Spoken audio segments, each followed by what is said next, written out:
राज साहेबांनी महाराष्ट्राच्या हितासाठी एकत्र येण्याची जी हाक दिलेली आहे, ती बातमी एवढी मोठी झाली, परंतु त्याला प्रतिसाद उभाटाने दिलेला नाही. उभाटाला आपल्याकडे असलेलं कार्यक्षेत्र सोडायची त्यांची इच्छा नाही किंवा त्यांना काही देण्याची सुद्धा इच्छा नाही.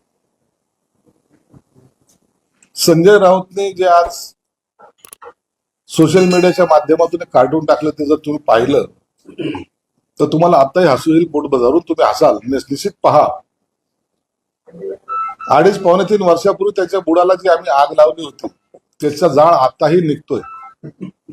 आणि तो संजय राऊत उलटा पुलटा, आता तो त्याचाच आहे का त्याने त्याच्या नेत्याचा टाकलाय फोटो माहित नाही, परंतु त्यांनी त्या पद्धतीने दाखवलं की आमची आग आणखी संपलेली नाही.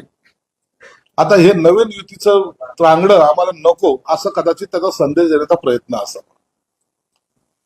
मी पहिल्यांदाही सांगितलं की काही झालं तर राज साहेबांनी किती जरी सांगितलं की आपण एकत्र आलं पाहिजे, परंतु उभाटा एकत्र येणार नाही म्हणजे नाहीच. मी हे ठामपणे यासाठी सांगतोय की आम्ही 40 वर्ष त्यांच्या सोबतीत काढलेली आहे. त्यांच्या स्वभावाची जाण आहे आम्हाला.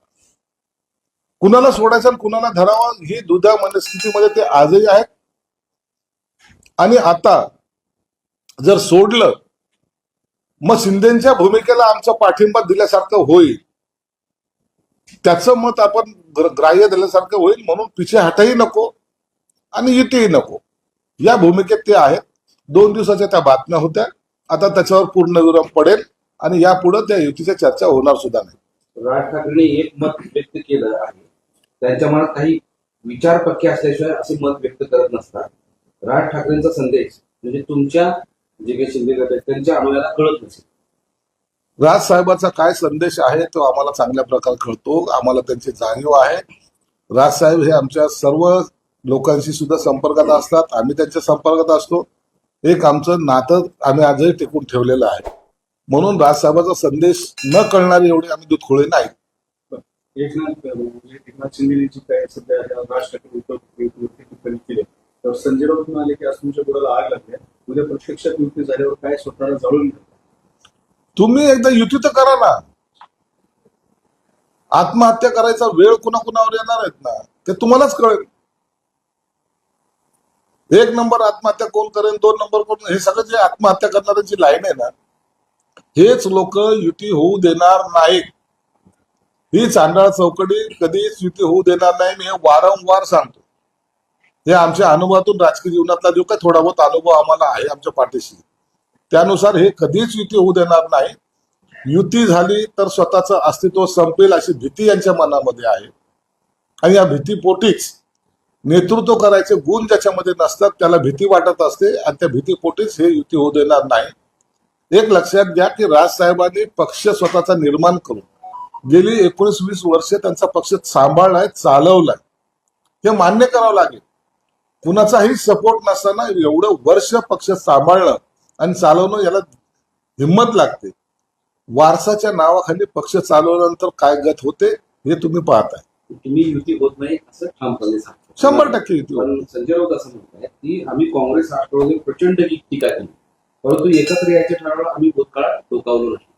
राज्याच्या हितासाठी आम्ही मागे डोकावत नाही. सत्तेसाठी लाचार साहेब, सत्ता पाहिजे यांना.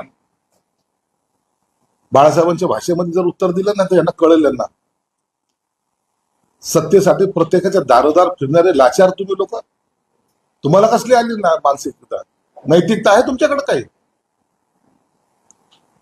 काँग्रेस बरोबर युती करताना कोणती नैतिकता होती? काय होतं विचार, काय होते तुमचे? राष्ट्रवादीवर जाताना काय विचार केला होता तुम्ही? लाचारांची ही जी फौज तयार झालेली ना, त्यामुळं आज ही अवस्था त्या पक्षाची झालेली. म्हणून त्यांच्याकडे निष्ठा, नैतिकता महाराष्ट्रासाठी. कसला महाराष्ट्रासाठी? स्वतःसाठी काय करतात ते बघा तुम्ही. महाराष्ट्राचं काय घेऊन बसलाय? महाराष्ट्र का तुमच्यामुळे थांबलाय का तुमच्यामुळे थांबणार आहे? महाराष्ट्राच्या प्रगतीमध्ये काय योगदान? बाबा, 2.5 वर्ष कुणाला न भेटता तुम्ही सत्ता चालवलेली तुम्ही लोक, तुम्ही महाराष्ट्राची प्रगती करणार. म्हणून तुम्ही आता गप्प राहा. काँग्रेस राष्ट्रवादी बरोबर राहा. ते तुम्हाला लाथा मारतील, तुम्ही त्यांना नमस्कार करा. नाही, राज्याच्या हितासाठी आम्ही मागे डोकावत नाही असं त्यांचं म्हणणं आहे. अरे राज्याचं इथे ह्याच्याकडून कुठं अडलंय यांना विचारतोय कोण? राज्याच्या हिताचा 2.5 वर्षामध्ये घेतलेले 2 निर्णय सांगा. सत्तेमध्ये होता ना. माझे कुटुंब माझी जबाबदारी तुम्ही केले काय? मग 2 तरी निर्णय सांगा ना, ठामपणे सांगा 2.5 वर्षामध्ये हे आम्ही केलं. तुमच्याकडे काही करण्यासारखं ना तुम्ही केलं ना करू शकले. आता तुम्हाला पश्चाताप होतोय की तो काँग्रेस राष्ट्रवादीवर जाण्याचा. तरी तुमचं गिरगाबी तो टांग उपर हे तुमचं आताही चालू आहे आणि हे लोक जनताही पाहते.